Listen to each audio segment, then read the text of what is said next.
నన్ అంటే ఏంటి? ఒకవేళ మీకు వేరే లాంగ్వేజ్ ఐడియా ఉంటే నన్ అంటే నల్ అని అర్థం. ఓకే. ఒకవేళ పైథాన్ ఫస్ట్ టైం అయితే నేను క్లియర్ ఎక్స్ప్లెయిన్ చేస్తాను. ఓకే.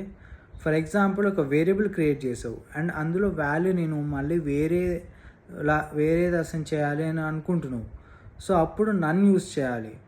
మీరు అడగచ్చు జస్ట్ ఎంటీ స్ట్రింగ్ ఇస్తే సరిపోతుంది కదా, లేకపోతే 0 అని పెడితే సరిపోతుంది కదా అని.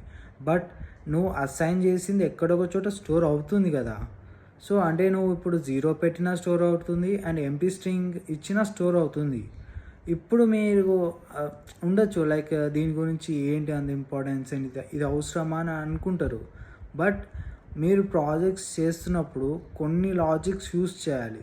లైక్ ఒకవేళ ఈ వేరియబుల్లో ఈ వాల్యూ లేకపోతే ఇలా చేయని, లేకపోతే వాల్యూ ఉంటే ఇలా చేయని కొన్ని సిచ్యువేషన్స్ వస్తాయి. సో అప్పుడు ఆ టైంలో ఇది యూజ్ అవుతుంది. ఓకే.